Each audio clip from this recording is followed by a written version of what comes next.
आप सभी का स्वागत है मेरे चैनल द लास्ट पेज में।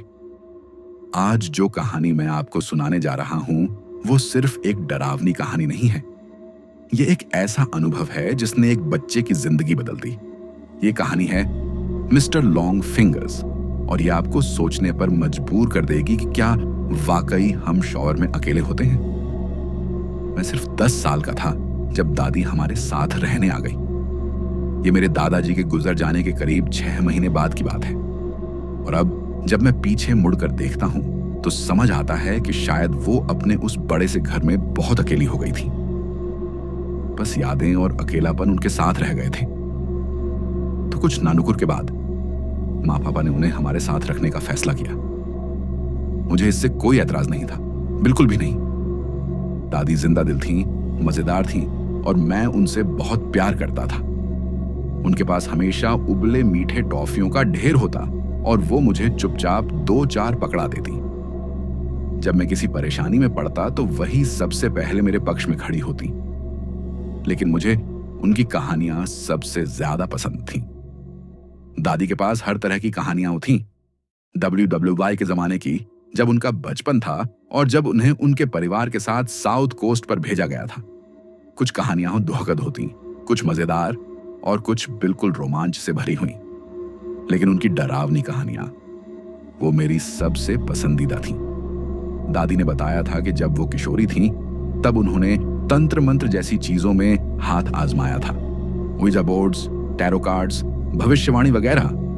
ज्यादातर कहानियों पर मैं हंस देता था या कुछ देर बाद भूल जाता था, लेकिन कुछ वाकई मुझे डरा देती थी। आपको समझना होगा, मैं सिर्फ 10 साल का था और दादी को कहानियां सुनाने का अंदाज बहुत असरदार था। वो मेरे कमरे की लाइट बंद कर देती ताकि सिर्फ चांदनी की हल्की सी रोशनी पर्दे से छनकर आती। फिर वो धीरे से मेरे बिस्तर पर आकर बैठती, इतनी पास कि मैं उनके चेहरे की झुर्रियां देख सकता था और उनकी सांसों में टॉफियों की महक महसूस कर सकता था। उनकी नीली आंखें सीधी मेरी आंखों में झांकती। कुछ कहानियों ने तो मुझे बुरे सपने दे दिए थे, लेकिन अब सालों बाद एक ही कहानी है जो अब भी मेरे जहन में गूंजती है। शॉवर और मिस्टर लॉन्ग फिंगर्स की कहानी। दादी ने मुझे मिस्टर लॉन्ग फिंगर्स के बारे में उस रात बताया जब मैंने उनसे पूछा कि उन्हें नहाना इतना पसंद क्यों है। दादी को नहाना बहुत पसंद था। वो घंटों टब में पड़ी रहती, मोमबत्तियां जलाकर, अगरबत्तियां जलाकर और धीरे धीरे गुनगुनाते हुए जब तक पानी ठंडा ना हो जाए। मां को यह बहुत चिढ़ाता था, लेकिन जब मैंने पूछा तो उन्होंने कहा, नहाने का टब ही एकमात्र जगह है जहां मैं पूरी तरह सुरक्षित महसूस करती हूं। हम जैसे लोग जो थोड़ा ज्यादा संवेदनशील होते हैं, हमें शॉवर में ज्यादा देर नहीं रुकना चाहिए। उन्होंने गंभीरता से कहा, बहुत खतरनाक हो सकता है। उन्होंने मेरी ओर देखा। वो नीली आंखें एकदम गंभीर थीं और मुझे समझ आ गया कि एक डरावनी कहानी की शुरुआत है। मैंने डर और रोमांच के साथ रजाई मुंह तक खींच ली। क्यों खतरनाक होता है दादी? वो खिड़की की ओर देखने लगी जैसे सोच रही हो।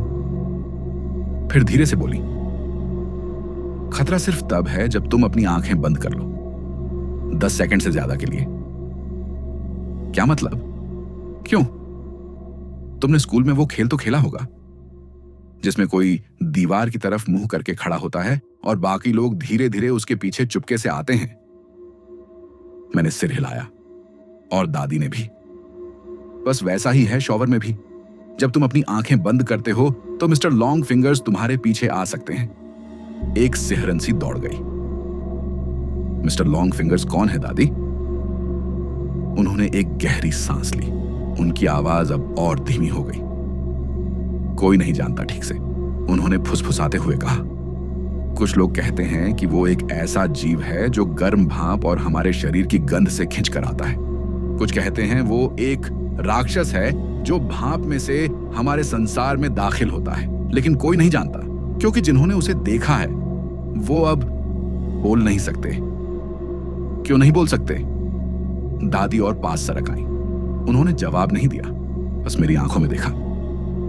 चिंता मत करो बेटा, बस नियम याद रखना। कौन से नियम? शॉवर में कभी भी अपनी आंखें 10 सेकंड से ज्यादा मत बंद करना। 5 सेकंड तो ठीक है, 10 भी चल जाएगा, लेकिन अगर तुम 15 सेकंड से ज्यादा के लिए बंद रखते हो तो क्या? तब तुम्हें लगेगा जैसे कोई पास ही में है, और फिर तुम शायद एक आवाज सुनो। कौन सी आवाज? शीशे पर उंगलियों की हल्की हल्की टैप टैप टैप। अगर वो आवाज सुनो तो एक वादा करो मुझसे। क्या दादी? कभी अपनी आंखें मत खोलना, कभी भी नहीं। उस रात मुझे जरा भी नींद नहीं आई। हर बार जब मैं आंखें बंद करता तो लगता जैसे कोई मेरी खिड़की के बाहर से मुझे देख रहा है। जब मैं सोया तो बुरे सपनों ने पीछा नहीं छोड़ा। मेरी नींद में आंखें मुझे अंधेरे में घूरती थीं और लंबी उंगलियां मेरे गीले बदन को छूने की कोशिश करती थीं। जागते वक्त भी हाल कुछ बेहतर नहीं था, खासकर शॉवर में। अब मैं जैसे ही शॉवर में जाता, कहानी दोबारा दिमाग में चलने लगती। पानी सिर से गिर रहा होता, शैम्पू आंखों में बह रहा होता, और मैं जैसे ही पलकें बंद करता, दादी की आवाज दिमाग में गूंजने लगती। 10 सेकंड तो ठीक है, लेकिन उससे ज्यादा। मैं बाल जल्दी जल्दी रगड़ता, तेजी से पानी डालता, और जैसे ही 10 सेकंड गुजरते मुझे महसूस होता जैसे कुछ है वहां, जैसे कोई देख रहा हो। कभी कभी मैं डर के मारे आंखें खोल देता और मेरी आंखों में शैम्पू चला जाता, लेकिन हर बार खोलने से पहले मैं भाप से ढंग के शॉवर के दरवाजे को घूरता। बस ये पक। आज की दूसरी कहानी है कमरा नंबर 13। एक पुराना होटल, बंद दरवाजा और एक रहस्य जो अब भी जिंदा है। ये कहानी है उस एक कमरे की जिसे सालों से खोला नहीं गया, लेकिन किसी ने आज रात वहां से दस्तक सुनी है। क्या आप तैयार हैं एक और डरावनी सैर पर चलने के लिए? चलिए शुरू करते हैं। ये बात कुछ साल पुरानी है। मैं और मेरे दोस्त एक रोड ट्रिप पर थे। पहाड़ों की वादियां, ठंडी हवा और ढेर सारी मस्ती। हम सब कुछ दिन शांति में बिताना चाहते थे। एक शाम हम एक पुराने होटल में रुके। दिखने में बहुत खूबसूरत, लकड़ी से बना हुआ, लेकिन उसमें कुछ अजीब सी खामोशी थी। जब हम रिसेप्शन पर पहुंचे तो एक बूढ़ा आदमी हमें कमरे की चाबियां दे रहा था, पर जैसे ही उसने रजिस्टर देखा, उसकी आंखें थोड़ी सिकुड़ गईं। आपको कमरा नंबर 14 मिलेगा, उसने कहा। 13 नहीं है? मैंने हंसते हुए पूछा। उसकी आंखों में डर की हल्की झलक आई। हमारे होटल में कमरा नंबर 13 नहीं है सर, वो बंद है।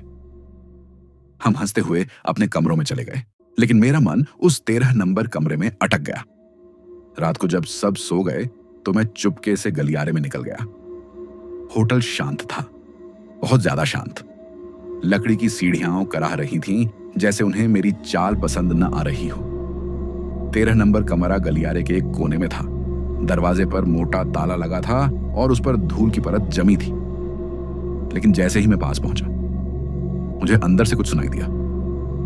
एक लड़की की हंसी, धीमी पर साफ। मैं पीछे हटा, डर गया, लेकिन दरवाजे के नीचे से एक कागज निकला। मैंने उसे उठाया। उस पर सिर्फ एक वाक्य लिखा था, मैं अब भी यही हूं। मैं घबरा गया और वापस भाग आया। रात भर सो नहीं सका। अगले दिन मैंने रिसेप्शन वाले से पूछा, कमरा नंबर 13 बंद क्यों है? वो रुका, फिर धीमे से बोला, कई साल पहले एक लड़की उस कमरे में आई थी, अकेली। उसने कभी चेकआउट नहीं किया। जब होटल स्टाफ ने दरवाजा तोड़ा तो वो गायब थी, लेकिन दीवार पर खून से लिखा था, मुझे मत ढूंढो। तब से जो भी उस कमरे में गया लौटकर नहीं आया। मैंने वो कागज उसे दिखाया। वो कांपने लगा, फिर चुपचाप बोला, आज रात होटल बंद रहेगा, आप लोग चले जाइए। हमने बिना कुछ कहे सामान उठाया और वहां से चले आए। आज भी जब मैं कोई होटल बुक करता हूं तो सबसे पहले एक चीज देखता हूं, क्या वहां कमरा नंबर 13 है? अगर है तो मैं कभी वहां नहीं रुकता।